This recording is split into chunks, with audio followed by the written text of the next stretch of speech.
is, of course, a much cleaner struggle, a much more popular struggle, and ultimately a much more powerful one. Ehud Olmert is telling us where we need to go. In fact, his warning grew even more dire when he ominously predicted at the Annapolis Conference of 2007 that, quote, "If the day comes when the two-state solution collapses and we face a South African-style struggle for equal voting rights, then, as soon as that happens, the state of Israel is finished." Again, our goal is not to say we want to, as an international community, we want to end the people who live there. But we want to end the life of people who live there, or their livelihood. But rather, we want to wage a struggle against this unjust system. And we need a Palestinian leadership that speaks like Mandela did in the language of universal values. We don't have that today. Finally, my message for the international community, for most of us in this room who are not Palestinians and not Israelis and don't live there. And for that, I encourage you to all look to a campaign of boycott, divestment, sanctions, which I know at the UC system is a buzzword these days.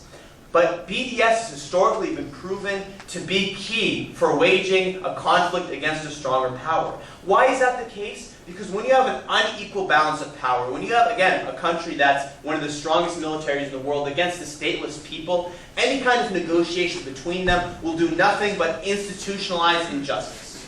What you need is to change that power dynamic. And BDS represents a way that each of us in this room can exercise our own form of pressure to end that unjust system and to embrace a vision for a better future. It is the most nonviolent, moral way that has consistently worked to end examples of injustice like we see today in Israel and Palestine. Desmond Tutu wrote that if apartheid ended, so can the occupation. But the moral force and international pressure will have to be just as determined. So in concluding, I want to say that what I said in the very beginning, which is that Israel and South Africa are not perfect parallels. They, though, share very important similarities, and it is incumbent upon us to learn from them. I would like to remind you guys that this campaign is controversial, but as I've quoted many revolutionary leaders, I want to leave you with a statement Martin Luther King Jr. said about controversy, where he said, "The ultimate measure of a man is not where he stands in the moments of comfort and convenience, but where he stands at times of challenge and controversy." Where will each of us stand in times of challenge and controversy? History is heading in a clear direction. We don't want to be on the wrong side of history. And those that advocate for the status quo will be relegated to the dustbin of historical memory. This campaign will not be easy. It will be tough. But I'll end my speech the way I started it with Nelson Mandela. Nelson Mandela wrote, "There is no easy walk to freedom anywhere, and many of us will have to pass through the valley of the shadow of death again and again before we reach the mountaintops of our desire." UC Irvine, with your help, we can help millions of Israelis, Palestinians, and the rest of us to reach the mountaintops of our desires. Thank you.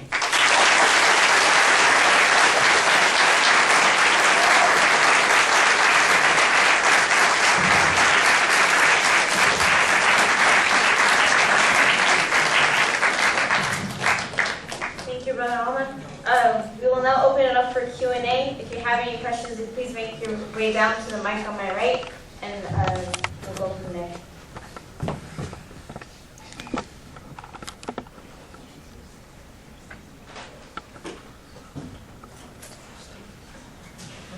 I can talk some more if you guys want.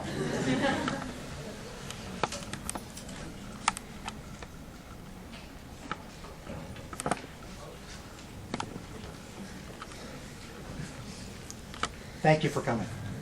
Oh, one second. I don't think it's on. Sorry. Or when you cut off real.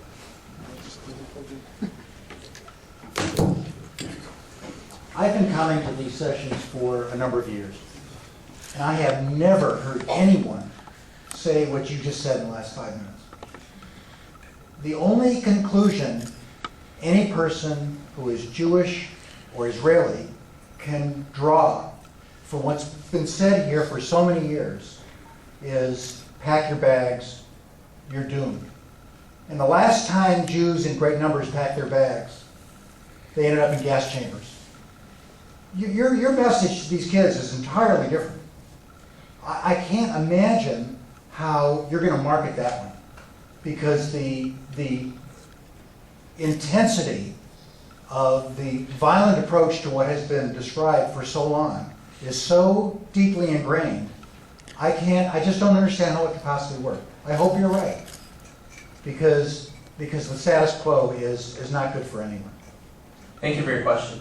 No, and I think, there's many problems in Palestinian leadership, and I'll be the first one to criticize the approach taken by Palestinian leaders, by Arab leaders. I think none of us can justify their role in Palestinian suffering. But it's important for us to maintain a historical, comparison. And I think those of us who study history, one thing we learn is the way that colonialism and neocolonialism works, which tends to be that you find an elite, that you give a strategic interest in maintaining the status quo. Let me tell you something. I think Abu Mazen, I think Mahmoud Abbas, I think his cohort is more scared of resolving this conflict of a one-state solution than the Israeli leadership is. Because they are the ones that are benefiting from the continuation of the status quo. And we need, by accepting the Oslo framework, by accepting a framework that essentially, allowed the PLO to build embassies and get foreign funding and speak at international conferences and get Nobel Peace Prizes, without actually resolving the conflict,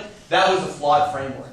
And that was a mistake. And it took really a remarkable leadership of people like Nelson Mandela not to accept that in South Africa. So I do think that we need a new Palestinian leadership, but I also think that we can't escape Israel's culpability in the creation of that leadership. Israel has arrested all kinds of nonviolent civil society leaders, people who are engaged in nothing but demonstrations and marches. And let us not forget that the first Palestinian Intifada was a nonviolent, largely movement by Palestinians living in the land. It was the leadership of the PLO that was outside of Tunisia or Lebanon before that, and Jordan before that. They weren't a part of the first Intifada. That was a very grassroots movement. And it was that movement, among other things, that scared the Palestinian national leadership so much into saying, let's do Oslo, and let's find a way to make sure these guys aren't the ones speaking on our behalf.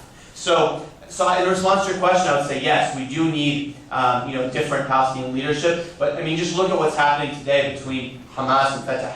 You can't help but point to the international role in furthering that system and really basically harboring up about. Today you have American leaders talking to the Palestinian president, like as if he's actually an elected president, but his term ended in January 2009. He's still in power. So there's a fundamental problem there, and I think it has a structural component, but it's also incumbent upon us as those concerned about the Palestinian situation to be just as strong in speaking to Palestinian leaders as we are in speaking to international leaders.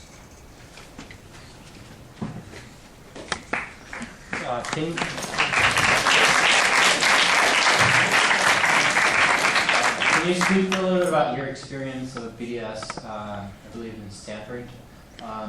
What kind of advice do you have for students here? Sure.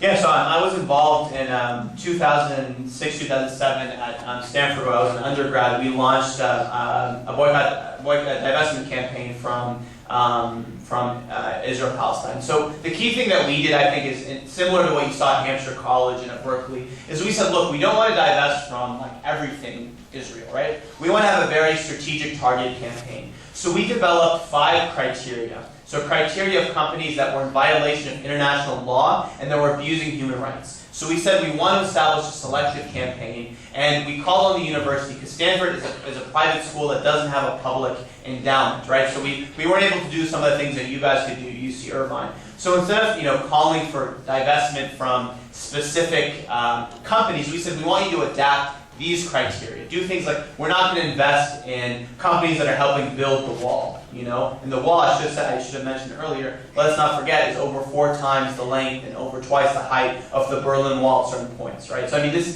companies that are building the wall, companies that are, for example, selling Israel weapons that are used in operations in the occupied territories that have been condemned by international law and international system. So things like that. So we launched our campaign in 2007, and we had some successes. We had I think over 1,000 students and community members sign a petition. We were able to get a majority vote in the student senate, but like what happened at UC Berkeley, you needed the 2/3, so we were almost there, but we didn't actually get that passed.